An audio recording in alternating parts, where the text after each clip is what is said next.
What's up, and welcome to another episode of the Grindline Podcast, just like episode 251. I am your host, Greg. I am here tonight with Ryan and Tyler. Congratulations, Tyler. We have a lot of questions for a mailbag today. The Red Wings, they won a game, they split a game, and they lost a game, so we're like even through. We're going to talk a little bit about that, but we do have a ton of questions before there's a lot of not hockey playing before they play in Sweden. But how you guys doing tonight? I'm doing great. Can't complain too much. Everything in terms of the Red Wings is, it's even keel at this point. I wouldn't say it's bad. I wouldn't say it's good. It But exists. I guess the last time that we saw the Red Wings play, that was good. So I guess we can take that as a positive. Or was it really? I guess is the question. Or are the Blue Jackets just that bad? So I guess we'll find out. But I'm doing well, and yeah, just ready to talk some hockey. All things considered for how the Wings are looking, I'm content in a way. The Panthers have jumped us finally in second place, so we're in a tie with Toronto. The fact that they're still holding down the third spot going into the Sweden trip, it's going to be pretty important because the team that they're currently tied with for third is Toronto, and I think you need to hope that they at least salvage a point out of that, and you really hope that they get 2 points out of Ottawa. But to this point, it's a bit of a roller coaster of a season, but overall, I think I'm still pretty good. Yeah, it's been really interesting. We came out of the last episode saying we did it again, saying, it's really a really winnable game if we just play well against the Rangers. And they came out and absolutely shit the bed for 40 minutes or Really not 45 upset that I minutes pretty much missed that game. or 50 minutes. And it's the same thing. It's you come out in low energy, and this time your goalie doesn't bail you out. And it's almost like they're trying to test the waters to see how deep of a hole they can pull themselves out of in the final period. And it just this time absolutely failed. So the Red Wings, I turned it off in the second period because I'm like, this, with the way they're playing hockey, this game is not worth my time. Absolutely not. There's other stuff to do. So I turned it off. And then I got a couple alerts that they got 3 goals in the third period, but end up losing 5-3. Just overall bad game. Just not the start they needed to have, and it was unwatchable. Went to play Montreal, and Montreal came in to play the Red Wings, and we took that game to overtime. Again, a game that should not have gone to overtime. Nope. And we end up losing in OT. Again, angry players because missed calls, things that JT Compher, I think, lit up a ref as overtime was ending in that Montreal game because of interference or something. And then you win a solid game against the Blue Jackets where you come in and you put in effort, you start it, puck drop. And it was wishy-washy at certain points, but you come out with a win. So a loss, an overtime loss, and a win. You take 3 points out of a possible 6. And like Ryan said, you come in now tied for third place in the division with the Toronto Maple Leafs, which is really kind of best case scenario, the Rangers are a really good team. Montreal is better than a lot of people thought they were going to be for some reason. And the Jackets suck. So, you're right there. And I think you would have seen a much different result had you started on time against the Rangers. You would have seen a much different result if you would have shot the damn puck against the Canadiens like consistently. Stop the fancy passes. Stop looking for that extra move. Shoot the puck on net. And you did what you were supposed to do against the Blue Jackets. Now, granted, there's another issue there that we're going to talk Too many about, goals. but Too many goals against on that game. yeah, it's something that's going to happen, but you're able to come back. And that's something, like you said, we're going to talk about, too many goals against. But I feel like the past 3 games, if they continue, and again, we're going to say it again, and they're probably not going to do it. If you continue playing the way you played against the Blue Jackets, you will win more games than you lose. And the next 2 games are in Sweden, playing against the Sens, a team you embarrassed, and you look to embarrass again in a different country, which would be phenomenal. You just go add Sweden to your list of countries you've embarrassed the Senators in. But I feel like we need to just bring the consistent intensity every time. And the players know it. They've said it themselves. Yeah, I don't understand exactly what it is that's happening at this point. Like, they've literally taken a roller coaster to the season already, where the first 6, 7 games, they look fantastic. Now, the last stretch, they've been like, there's been 1 or 2 games where they're like, great, that was fantastic. Do it again. And then they come out the next 2 games, just like, that's not what we were just talking about. You needed to do.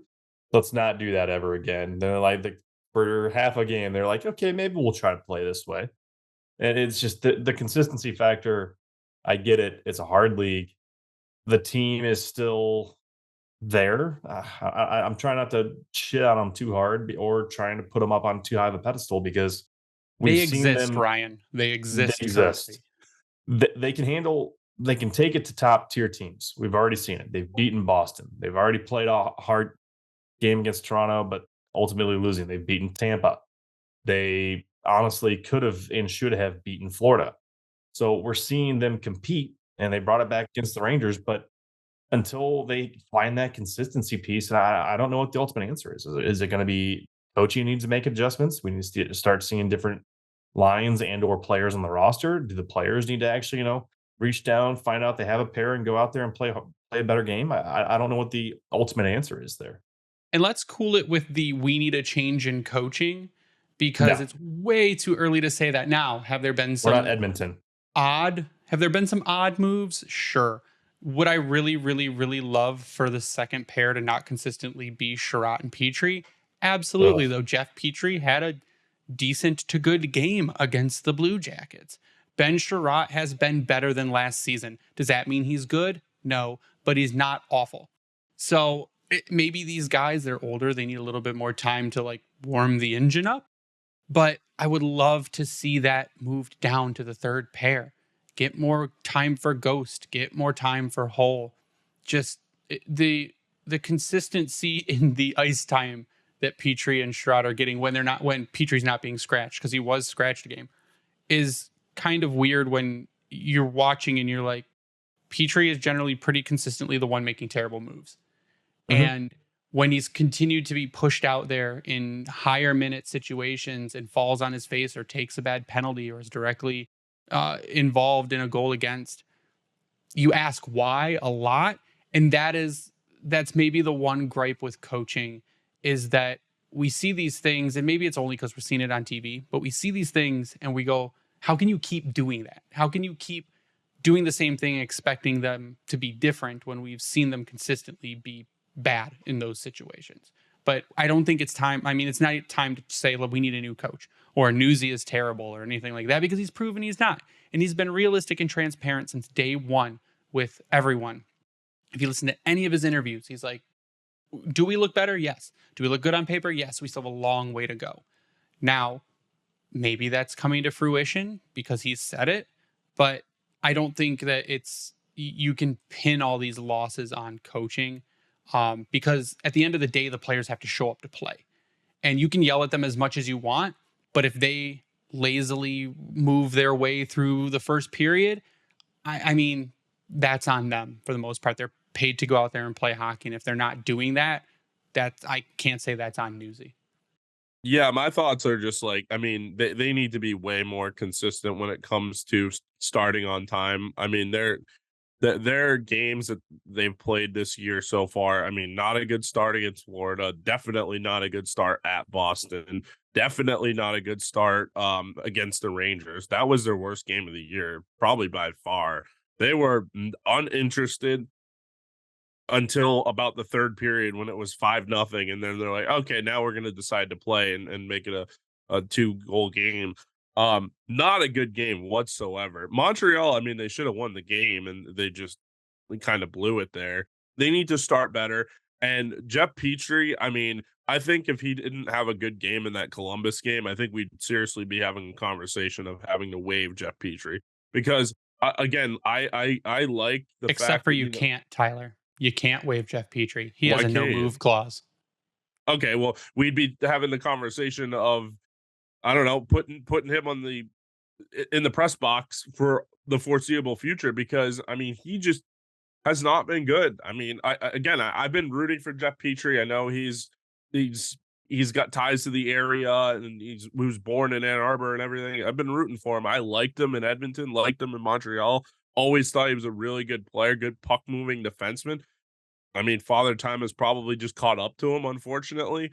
But you can't have a guy like that playing all these minutes, making all these mistakes, because every time that you look up, the fucking puck's in the net, and it's on two guys, Jeff Petry and Ben Sherratt. Those are the two guys.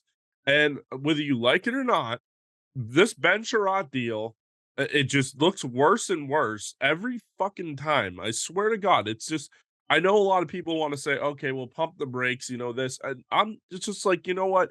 In the first year of the contract, we were talking about, okay, this is not a good contract. I knew it when at the start. I know you guys wanted to give it the benefit of the doubt, but I knew what kind of player Ben Sherratt was, and I'm sure we just kind of wanted it. Okay, let's Eiserman threw some money at him, so let's see if it works out, kind of thing.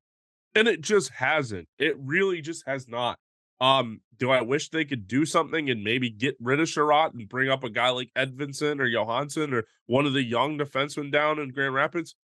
It can't be worse than what Sherratt and Petry are doing. I'll tell you that right now. So that's kind of my thoughts on that.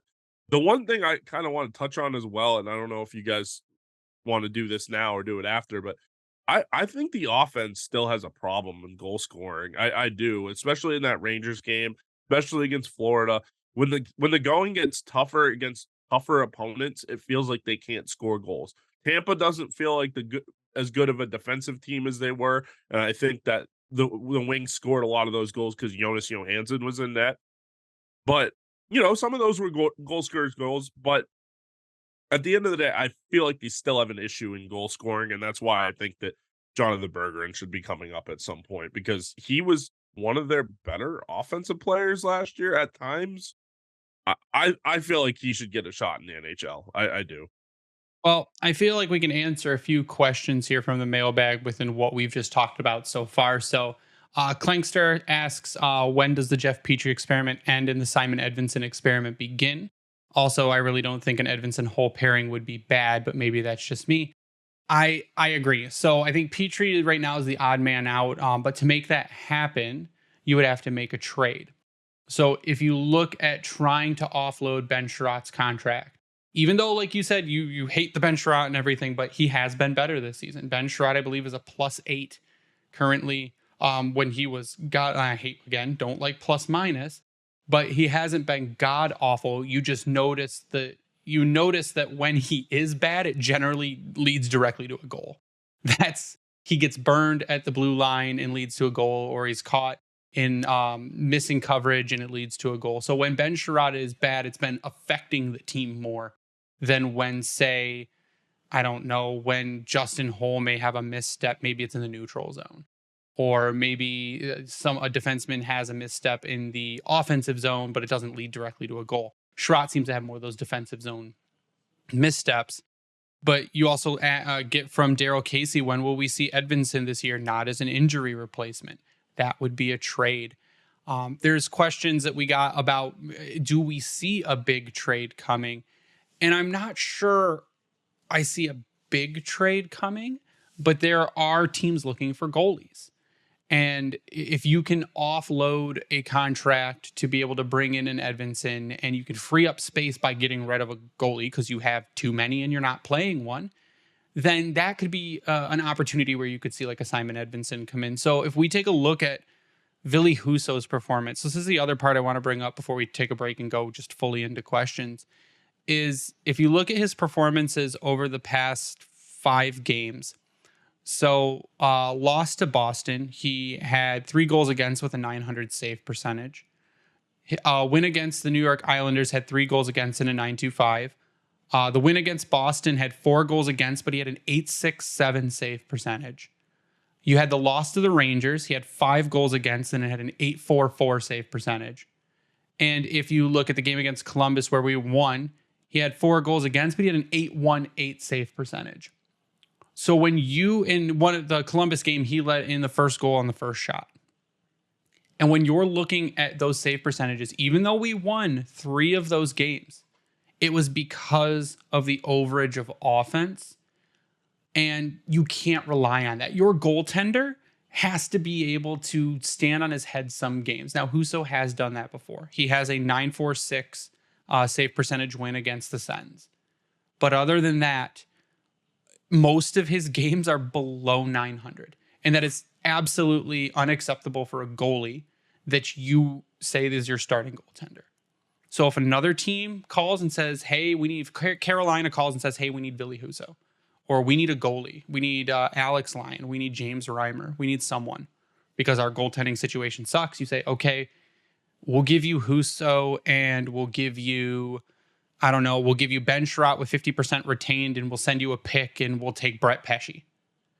I think that could help. And then you can press box Petry and you can bring in Edvinsson, or you can move another piece around to bring in Edvinsson. I just think that sometimes you need your goalie to bail you out. And right now it seems like when we're losing some of these games, even though we're not starting on time, which is the biggest problem, the goaltending's not helping either. So would you be okay with Lyon and Reimer being the tandem? I mean, Reimer's played better than Husso for the most part this season, besides his couple shitty lapses in judgment, like taking a penalty when there's a breakaway in overtime. That was the other problem. But other than that, I mean, and his bad glove. But other than that, Reimer's been better than Husso. Which is extremely unfortunate because I feel like we're seeing Nedeljkovic 2.0 right now. And if you've got Husso, who, for all intents and purposes, we look at this point in the season last year, was easily the MVP of this team. It hasn't seemingly been the same since he has gotten through his injury that was midway late through last season. I don't know if he's still reeling from that in some sense, or maybe he's not, just back to full game shape. It seems like he is by watching and what's going on out there. But at the same time, like, for a guy that is labeled your primary, your go-to, you need more. I mean, we're seeing from Reimer what we were hoping for and expecting of Reimer. He, as a career, has had good numbers. We've talked about this before, and he's doing exactly what you would hope for. You're seeing a dependable guy from Reimer. You're not getting dependability from Husso. And if the offense is not clicking on all cylinders, we see how that can impact them. He's reminding me right now, I said this right before we started, of Jimmy Howard late in his career, and that's not a good thing. So no, and I hope that answers Aranthos Beretta's question of honest reflection. What do we do about goaltending? Are the Wings justified in playing Husso so much when he has been underperforming? Ideal take in what you think Lalone and co will actually do. Well, Lalone has said we're going to have to get some looks at Lyon. You can't just let Lyon sit there. And Scotty from Locked On Red Wings brought up a good point that he'd be playing Lyon as the backup goaltender every single night. He'd be dressed as the backup, and you would just alternate your starters. When you have Husso which he starting, was the backup last game. Yeah, but when you have Husso starting, there's no reason to have Reimer as a backup. When you've got Reimer starting, why is Husso the backup? Why is not Alex Lyon consistently the backup? It One just doesn't thing make that sense. I want to know is he taking warm up every game? Who? Lyon? Lyon's yeah. practicing. I'm not sure. I know he's out there. Scratch players and scratch goalies can take warm ups, so they could. I don't remember seeing any more than just two guys out there for warm ups in the games that I've been to. Yeah, so then they haven't been, which is maybe there is an NHL rule that you can't have three goalies out there at once. I don't think that's a rule, but again, I could be wrong. But if that's not a rule, why wouldn't you have them out there taking pucks? And if you do have like a Husso go down and Reimer go down, you can turn to him the next game and have him as the backup and have him, sitting on the bench. And if he does need to come in, the other thing that I just want to kind of debate here, this should not just be a clear-cut number one situation anymore. No, this not should be at all. up for debate. This should be up for a debate between an ABC kind of thing. And then if we need to make a move on a goaltender, then it'll be an AB, because I don't see a clear-cut starter. Husso hasn't done anything to merit that at all. Yeah, I mean, I guess Carter Hart is available from Philly. If you've got pieces you could send there to get Carter Hart in. I mean, he again is a proven NHL starting goaltender. He's very young. You've got Kosa, who's playing in Grand Rapids and who has been playing okay minus what his stats look like. He hasn't gotten a lot of help. And it's just a situation where you go, okay, Husso, we're going to give you a little bit of a break. We're going to start Reimer 3 games. Maybe start him 2 games and see what happens. Maybe start Lyon a game and start Reimer a couple. It's just what's happening right now with Husso is I think he's either A, hurt again, or something's bothering him, or B, like you said, Ryan, it's just he's not the same goalie after coming back from his injury, which would suck because, again, this would be the 3rd time this has happened to us, where you just say the goalie is hot one year and then comes in and the next year and shits the bed. So it's not a good position to be in. And I think that also kind of answers Matthew Shepard's question, saying we're in mid-November. Clearly, this team can compete for a playoff spot, but a wild card berth is probably the way in. With that in mind, would it be worth trying to move guys like Petry, Sherratt at the deadline to make room for one of the 2 young guys to get experience? And I think the only way that's going to happen is if you can package them with someone else to get them out, because no one's taking just a Ben Sherratt contract because of the money. No one's taking Jeff Petry. You can't move. He could. He's got it modified. It's a 15-team list. But I mean, no one's going to say, yeah, let's take that. That's the problem. Yeah, but it's already got retained salary, so you can eat even more of that. So you're almost getting down closer to the vet minimum by that point. But do you really want to be eating $1.2 million of Jeff Petry for the next 2 seasons? And part of the reason I think that he got that no trade, no movement clause is because he's from Michigan originally. Oh, yeah. He's 35 years old, and he probably doesn't want to move. So no, that's another thing to keep in mind. But what we're going to do real quick is we're going to take a quick commercial break before we come back to answer just this boatload of questions that we have here. I mean, it's a lot. This is the most questions I think we've ever gotten for Mailbag. So we'll be right back in a minute after a word from a couple of sponsors to answer a bunch of your questions. Bet the action on the ice with DraftKings Sportsbook. You can bet on the Red Wings over in Sweden, hoping to come out with a big 4 points against the Maple Leafs and the Senators. Download the app now and use code THPN. New customers can get $150 instantly in bonus bets for betting just $5 on hockey. That's code THPN only on DraftKings Sportsbook, an official sports betting partner of the NHL. The crown is yours. Bonus bets expire 168 hours after issuance. Gambling problem? Call 1-800-GAMBLER or visit www.1800gambler.net. In New York, call 877-8-HOPENY or text HOPENY 467-369.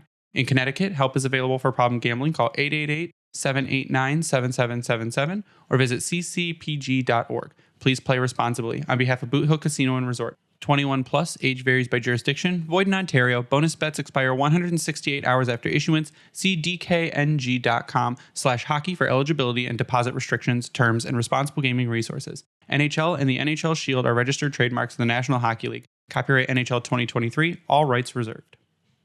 You know that the second October is over and November hits, the holiday season gets into full swing. We take down the pumpkins, break out the Mariah Carey, and do a lot of shopping. It may be too early to start decorating for the holidays, but it's never too early to start your holiday shopping. Why not take care of it now before the crowds and packed calendars make shopping a total nightmare, especially when you can get some of the best deals of the season well before Black Friday. You can shop Raycon products right now and save up to 50% because their early Black Friday sale is going on now. You've heard me talk about Raycon products before, how their audio products provide great sound quality and battery life, and that they're moving into the home space with things like air purifiers and water purifiers. But Raycon first made a name for themselves in the audio space with products like their everyday earbuds, known for delivering high quality and thoughtful features like 32-hour battery life and a perfect in-ear fit for all-day wear and lasting comfort. In this past year, they expanded their entire business with the introduction of Raycon Home and Raycon Power Tech.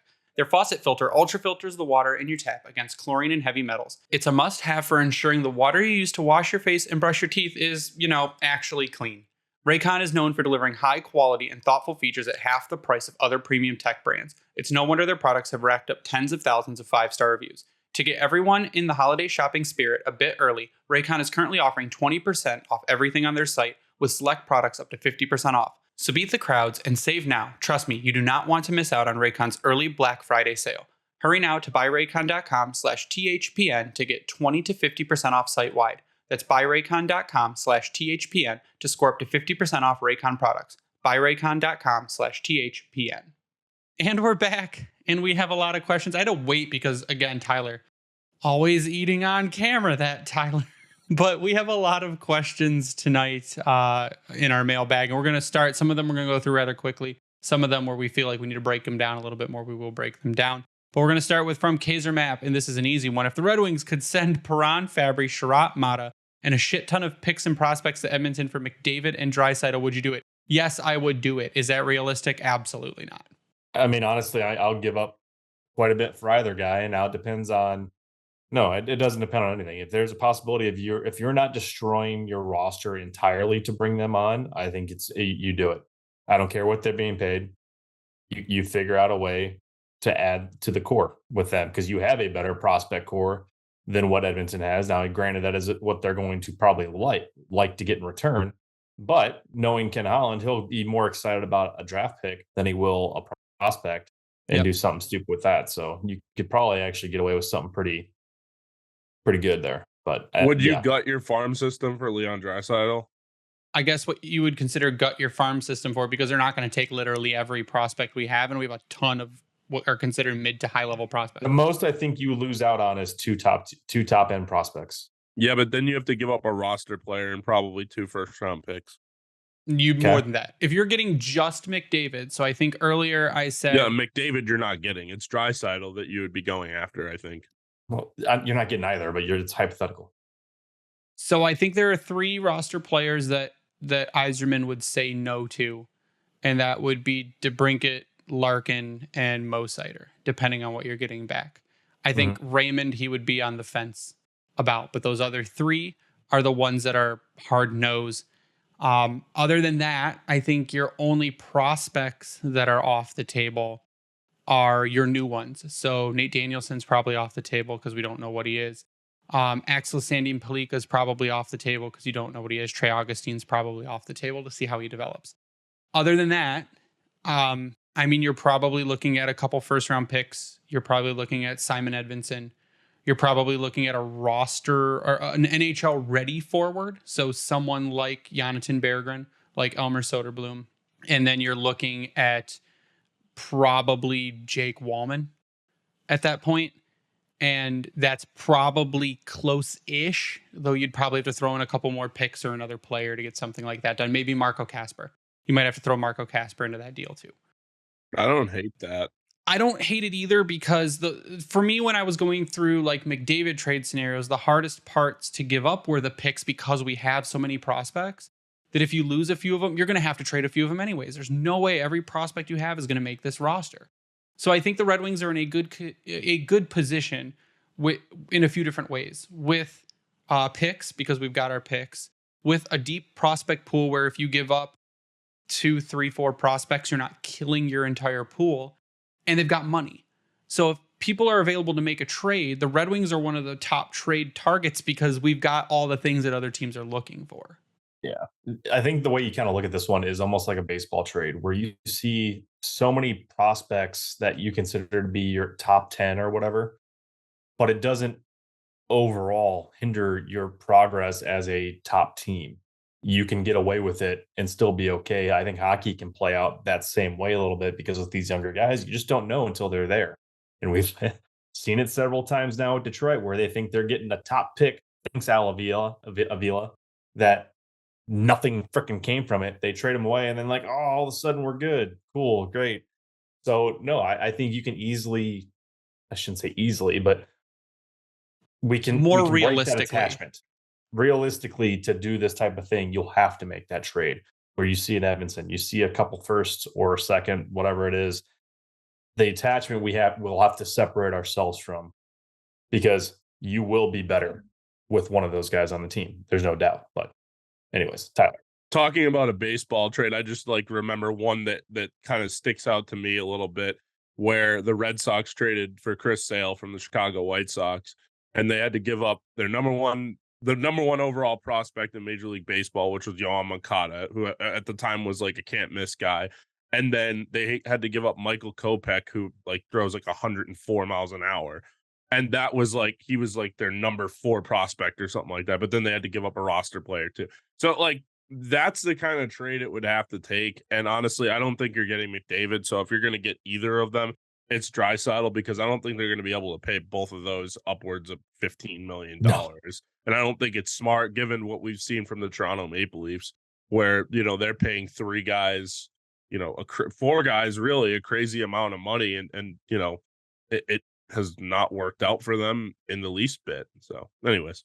Yeah, that amount of money in Toronto is going to get much crazier too. But you can check out me talking about that on the Offside Hockey podcast a little later on tonight. 3 guys at over 10.9 million. A fourth one that will be making well more over that. Yeah, Toronto's about to spend over 50% of their cap on 4 forwards and think that they're going to go on and win Stanley Cup with no defensive depth and a bunch of aging guys. But we'll see how that works. Oh, and apparently Joseph Woll is their number 1 goaltender, which apparently they think seems like a good idea too, because that also includes them like letting their goalie go, even though he's been kind of not great. So I don't know. That Toronto's a different story. We're going to move on to a question from Chris. If we weren't using a roster spot on a third goalie, who would the player occupying that spot be? And my guess would be Jonathan Berggren. If it was a consistent extra spot and not just a call up, then Berggren would be the player that would probably be rostered. Yeah, that's exactly what came to my mind, Jonathan Berggren. Yeah, I'd be between Burgers or Soderblom, to be honest. I mean, I think Zarnik would have already been here regardless. I think he's just played a great depth role. But yeah, probably Burgers. Yeah, Burgers and Soderblom are the closest to NHL ready. Yeah, because the only other guy you could even remotely think of is LaRossi or Zach Aston Reese. But that's only because you're trying not to burn guys ELCs at that point. But I think Berggren would have been your for sure guy that's on this roster with a Zarnik or a Fisher rotating in, or the extra odd man out, or even not even on the roster. That's actually might have been a flip there, where we see Zarnik actually staying in Grand Rapids in that situation. So from J. Diedrich Studios, will Pavel Datsyuk make the 24 Hall of Fame? I'm going to say yes. I think if any of the recent Red Wings who were nominated were first ballot Hall of Famers, I'd say Pavel Datsyuk is the first ballot Hall of Famer. But I would love to see Datsyuk and Zetterberg get in at the same time. That would just which is possible, amazing. By the way. It is possible. Absolutely. Zetterberg was on the ballot this year, and I don't know exactly what the votes were. I did not look. Or I don't have that on the top of my head, but I mean, that would be cool to see those two guys go in together, because, you know, they broke in pretty much at the same time. I know Datsyuk came in 1 year before, but if there was, you know, a trophy for the most gifted player, the most skilled player, and the most hardworking at the same time as skilled, and the most creative as well, you know, it would be Pavel Datsyuk. So I think slam dunk first ballot Hall of Famer. Yeah, I think absolutely. And I think that this should absolutely be a Euro Twins reunion going in together. Cool. We all agree. That's one thing, I guess. From Adam Kerr, thoughts on trading for Jake Gensel at the trade deadline if the Penguins are still bad, or trying to sign him in the offseason? He says, I don't think center position is a big priority this offseason unless you want to sign a bigger name like Lindholm or Novak. I think if the Penguins are saying, if they miss the playoffs, then they have to acknowledge a rebuild. And I think at that point, Jake Gensel becomes one of your key pieces. And I think they'll try and lock him up. Does he, though? Because he just turned 29 at the start of October. I mean, doesn't he become your leadership replacement at that moment? Because you figure you're going to have to ship out now you're never going to trade Sidney Crosby. He's never leaving that organization, but you're going to have to get rid of a Malkin. They're not going to trade 87 or 71. Both of those guys are riding off into the sunset together. Well, then you're Ken Holland and you tank your entire situation. I think that like Pittsburgh has acknowledged the fact that they're going to take this to the wire by, you know, trading for Erik Karlsson. I'll say they're going to have to with that Karlsson contract. Yeah, with the Karlsson and with the Letangs and the Crosbys and the Malkins. I mean, they're locked in, especially with this Fenway Sports Group. There's one thing I know about this Fenway Sports Group. They like to win early in their tenure. Will it happen because of cap space and everything? We'll see. But again, the Penguins are one of those teams that, you know, that I know people always used to say, you know, it's the twilight of their career or the back nine. I mean, and that's where Crosby and Malkin are, but Sid just continues to play well. So I don't know. I forgot that Kyle Dubas is now the general manager of the Penguins. So Jake Gensel's not going anywhere, guys. He will also retire a Pittsburgh Penguin. Right now, though, the Penguins' 13 games played are 7-6-0. And they're towards the bottom. They're third from the bottom in their division right now. They're being beaten by the Flyers, and the Caps are actually third right now for how bad the Caps started. They are now third in the Metro. The Devils right behind them at fourth. Who knew that Jack Hughes was the Devils? And when Jack Hughes goes down, then the Devils kind of hurt quite a bit. So he shears down too, though, isn't he? Yeah, he's been day to day because of a high hit. I remember right. Yep. So from Technotom, in the next 12 months, will a transaction more exciting than the DeBrincat trade occur? Now, more exciting for us than the DeBrincat trade? My gut's telling me no. I think the DeBrincat trade was pretty damn exciting because we knew what he could do. We knew where he was coming from. He's a hometown guy. It's Yzerman's. DeBrincat was Yzerman's first big move. That was a big move for Yzerman here. So I would say that I don't think there's going to be anything that matches that level of excitement, but I could see, and I think to answer another question on here, I don't think we're going to be sellers. That was another question is, are we going to be sellers at the deadline? Now, I don't think big trades are coming, but I still don't think we're going to be sellers because we're bad. We might sell to make room, but I don't think we're going to be sellers because we're bad. That's going to be tough. No, I think the highlight of what we're going to see, unless Steve does something truly crazy, is we're going to see one of these young guys getting called up, or we going into the next season and we have a Nate Danielson coming in a top 6 role with Casper and or another young player. I don't think that trades are going to be a thing just yet, but that's just me being, I think, a little bit senile in regards to it. Kind of thought that way about DeBrincat because of how long that news went on. So, well, I guess we'll just wait and see. But as of right now, I don't think it's going to be happening. Yeah, one thing that worries me about the road that the Wings are heading down, without a true superstar, and I know Larkin is probably on that cusp, and DeBrincat could be, after a little bit here. He certainly has played well, to start the season, but are they going to become like the Carolina Hurricanes where they just don't have a superstar and they get to the playoffs every year and there's no progress made? That's one thing that worries me. I know, people are like, oh, well, they could still, push it. But again, if you don't have one of these guys develop or one of the players on your current roster develop, that's what you're staring in the face. And that's kind of one thing that I worry about a little bit. That's what happens when you get shafted consistently in the lottery. Yeah. That was completely out of our control, that we never got a number 1 pick, that we never drafted a superstar because it's harder and harder every year because of scouting to get a superstar level player after the top 3 picks or top 5 picks or whatever. But no, I think if you put enough talent around, like Vegas didn't have what you would consider a superstar unless you consider Jack Eichel a superstar. But then went out and got a Jack Eichel to pretty much finish. Sure. Well, that situation, though, was totally fucked. That's the only reason they got a Jack Eichel. Buffalo's a bunch of idiots. And that situation could come up again. So say that situation comes up in Edmonton, then you make your jump and you get a Leon Draisaitl, and then you have your superstar. So it's neither here nor there, I think. But anyways, to answer the question, I don't think that we're going to see anything bigger than the DeBrincat trade in the next 12 months. Cool. This one we can do actually probably pretty quickly because we already kind of covered it. From Sleepy Silia, within the last stretch of games, probably since the Ottawa game, we've only seen the Wings show up for 60 minutes twice, maybe 3 times. At this point, everyone knows it's a problem. When do we start actually pointing fingers and showing considerable concern to solve this? We started pointing fingers a long time ago, also showing considerable concern. I would say that if this continues for, we got another stretch of 18 coming up, which we'll talk about in a minute. I think if you go through the next 10 games and they start like this again, where they take the first period off and try to come back every time, that's when you show really big concern. Yeah, I would agree with that. I think that the next 10 to 12 games is where you start to evaluate this team and you start to figure out, well, this team just is what it is.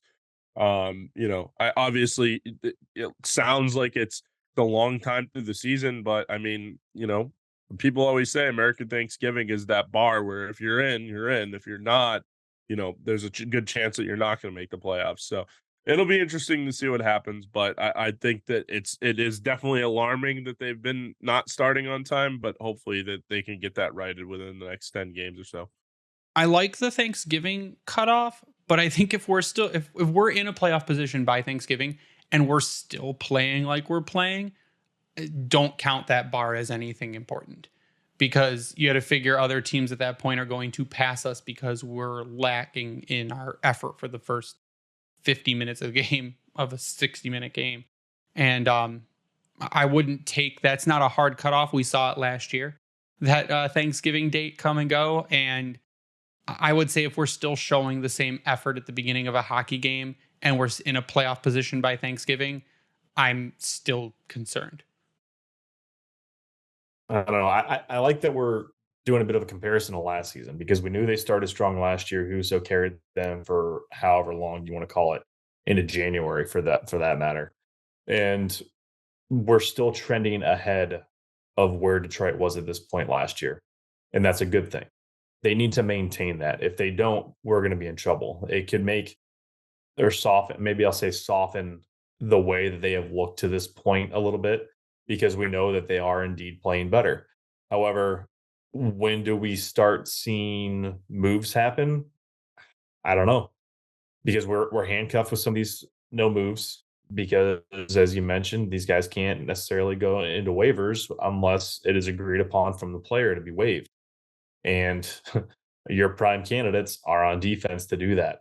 So either that means a trade has to happen, or you see another situation where you get a contracts getting terminated. And I really doubt any of these guys are going to agree to either termination and or a waiver. So I don't know. I would say coming up on January 1 maybe is where you see something happening. But even then, you're getting almost too close to the deadline in a way to really try to make something truly impactful. But it's tough.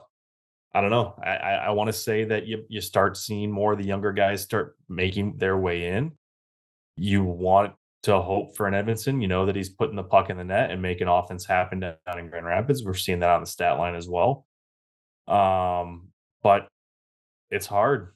I think they still want to see more from those guys, because I think there'd be a lot more conversation about it coming from the likes of Max or some of the Diggers in particular about what's going on down there and what needs to be changing. Now they could just be smoking that pipe and keeping everything all fine and dandy for right now. But yeah, you want to hope that either there's an adjustment on how the coaching philosophy is approaching these things, which I think we definitely need to already see that adjustment. I think there has been a little bit, but the fire needs to be there from the start. And if it doesn't, then I don't think that Yzerman is going to be as patient as maybe he's going to play it out to be. So I'd like to think by January 1st, you're seeing something happen that would try to spark what's going on. One of those things too that I've noticed, and not to cut you off, but I feel like a lot of those slow starts have been on the road, outside of maybe like at Columbus and at Ottawa. Those were two games that stick out. But at Boston was brutal. The Islanders game, they had to come back in. At New York was beyond brutal. So, I mean, and by New York, I mean the Rangers. Yeah, they need to start on time against all teams, but mostly on the road too. You can't get down. No, but it's happening at home too much too. Yeah, and it's a theme. You can't do it anywhere, but you certainly don't want to do it on the road where the crowd's against you, especially in these tougher buildings like Boston and New York. Well, you also certainly can't do it against these teams that you're likely would be playing in the playoffs. Yeah, those are the teams that we're going to get to the playoffs and then get bounced. I mean, if we make the playoffs, especially as a wild card, I expect a first round exit. But again, you need to try and punch up to these teams like the Rangers and show that 100% effort from puck drop if you think you're even going to have a chance to make the playoffs. And that's what's got to change. So I would say give it 10 more games and see what happens there. And then you're going to really have to evaluate what moves you might be able to make to change things up a little bit. From Zach TCB, as of now, who do you think deserves an A on their chest next season? And that is one where I had to sit back and go, okay, let me go to cap friendly because I need to see who's actually going to be here next season because the Red Wings have a rolling cap and the lineup again next season could look different than it does right now. So David Perron, I don't expect him to be back next season. He currently has an A. That one I believe goes to Mo Seider. I think he's worn it before. He's rotated in and out. He's worn it during preseason. I think that A goes to Seider. Other than that, right now, I don't think you're taking an A away from anyone, and he would be the only free alternate captain available. Would be that the one that is currently worn by David Perron. Ben Sherratt wears one now. If you took it away from him, I guess it would probably go to, I don't know, Copp or DeBrincat. Copp's already been wearing one, and they've been rotating them. It's been between like Copp, Sherratt, and Perron. I feel like Jake Walman is another guy that we're not really talking about that probably is a leader on this team. Certainly looks like one, definitely plays like one. If he's not vocal, then his play certainly speaks for it. I know he's had some games up and downs, but he definitely brings it most nights. And he's definitely another guy that I could see getting an A. But definitely Seider. I mean, obviously, he's your future number one defenseman. Actually, is your number one defenseman right now. One of those guys. I see it as Seider. But yeah, if it goes away from Perron and you have to throw someone else in the rotation, I think Seider goes into the rotation for an A. From Brendan, which is Ketzel on Discord, what can we do to reignite Dylan Larkin? That boy needs to cook. So I think Dylan Larkin is dealing with a nagging injury soon. You can tell he's not as fast as he normally is. He's getting the puck on net, but things are hitting posts and he's not quite as accurate. And it was mentioned, and we even saw that he was a game time decision a little while back. I think that he's working through something. What I'm hoping is this almost week off between games really lets Dylan Larkin, chill out, hang out with the guys, heal up, and get him back to 100% form. And I think that just the past little stretch here, maybe 5 games, Larkin just doesn't seem like the same. And we know when he's not on like that, he's normally hurt. So hopefully this is a little rehab stint for him in the gap between the previous game and the one coming up on Thursday. Which is hilarious because he's still over a point per game right now, even though arguably he is quote unquote struggling. But no, I think really other than getting healthy, he needs to just simplify the game a little bit. Honestly, this goes across the team. I know that there's a lot of skill in this league and these guys can do a lot of amazing things with the puck. But Detroit, I think, is starting to try it too much, and teams picked up on it. They were abusing teams with some fancy, quick one-touch passes or between-the-leg passes that were eating teams alive, and it led to huge scoring chances. Now, teams are settling down, and they're just kind of collapsing in their box on Detroit more often than not, and it's taking those away, but Detroit's still trying to go for him. I think they just need to go. He just needs to simplify it. And even when he does that, he can still be extremely dangerous. So that's just kind of where my head's at with him. Yeah, I agree with you. I think that, working through an injury could be one thing. And obviously we kind of already talked about that, but he hasn't played a great game in about 3 now. I think that Boston game is one of the best games he's played in a long time. He was fast. He was physical. I believe he scored a goal, had a couple assists in that game. He was awesome in that Boston game at home. But yeah, I think, he's working through something and hopefully he can get healthy with this week that we got off. From the tactical distraction, we're just going to say where you think he ranks currently. He says, is it just me? Or is Justin Holl the best defenseman on the Red Wings currently? And I say Justin Holl currently is the 3rd best defenseman on the Red Wings. Behind whom? Behind Seider and Walman. Yep. I'd say that's fair. I mean, the one thing I've noticed with Holl is that he's not really putting himself in oh shit situations or playing himself out of position very often, especially defensively. He's got, as we've talked about before, a hell of a reach on him and a very long stick. And he is able to break up plays that I don't think that we would not necessarily expect to happen. But I would argue that, and it frustrates me a lot because I was looking at the Columbus game. Jeff Petry had 24 minutes, and you're just like, why? But Justin Holl, I think, has been averaging some of the least amount of minutes per game for Detroit, and he's still, I think, a +7. and still has a decent amount of points through however many games he's played right now. I had it in front of me, but I changed it. But it's one of those situations where you want him out there in situations and you can be reliant on him. Like he's at a couple minuses, but because of what Sherratt and Mata did to him and abandoning him as the only defenseman back in multiple situations. So that was just in one game. I think he's definitely in your top. He should be in your top 4, but he's not necessarily there, even though he's only averaging 16 minutes and 21 seconds a night. I don't think that's okay, but it is what it is. I think that, I think that Hall is probably the 4th best defenseman on the Red Wings. I think it goes in no particular order, but I think it goes Seider, Walman, Gostisbehere, Hall. I think Gostisbehere has been fantastic. Offensively, I guess in his own zone, he's got his issues, but I like Gostisbehere a lot. So cool. From Sweet Tooth, who was the biggest draft entry bust for the Red Wings? Filip Zadina. Next. Right? Are we like? Yep.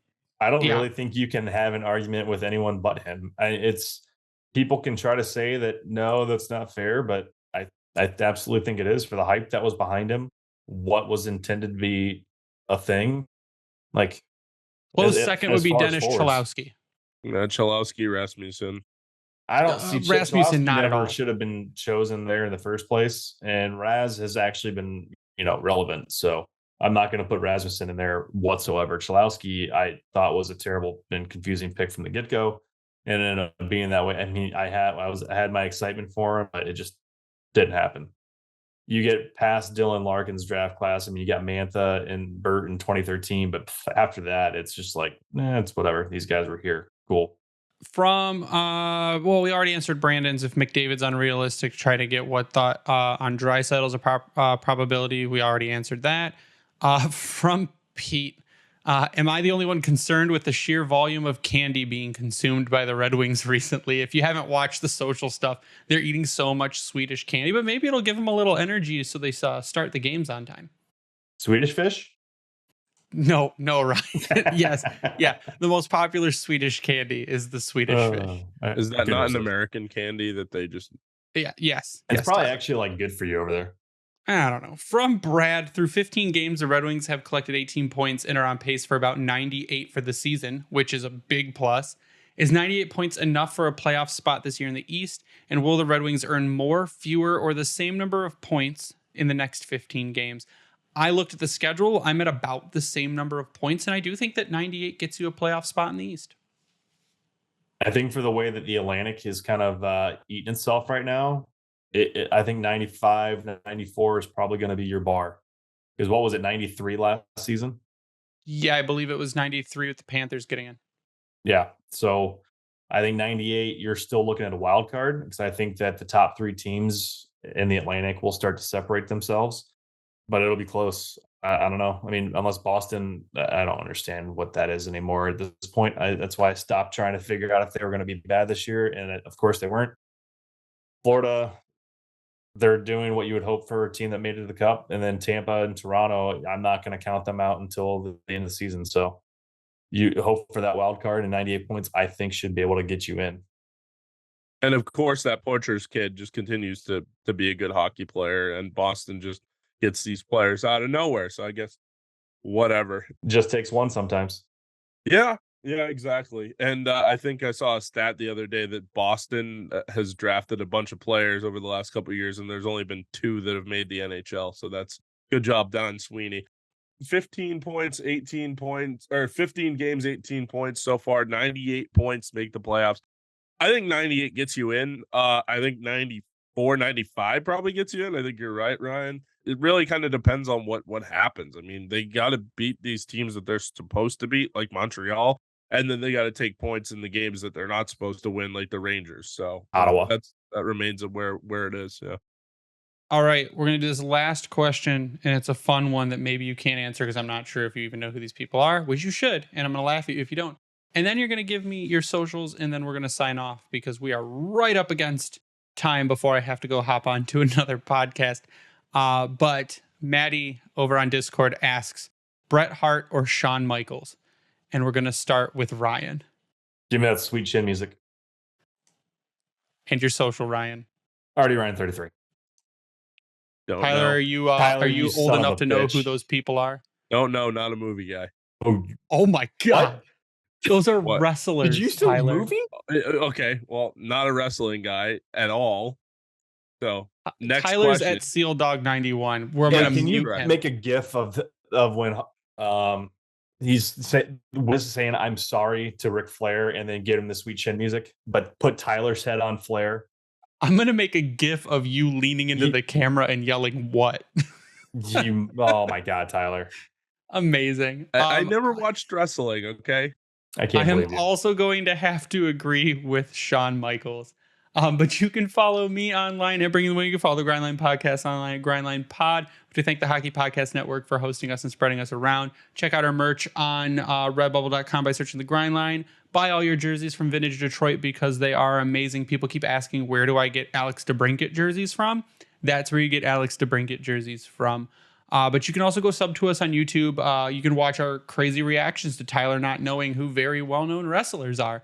It's pretty common knowledge. But that is going to do it for us tonight in episode 251. But for Ryan and Tyler, I am Greg. You stay classy, Hockey Town.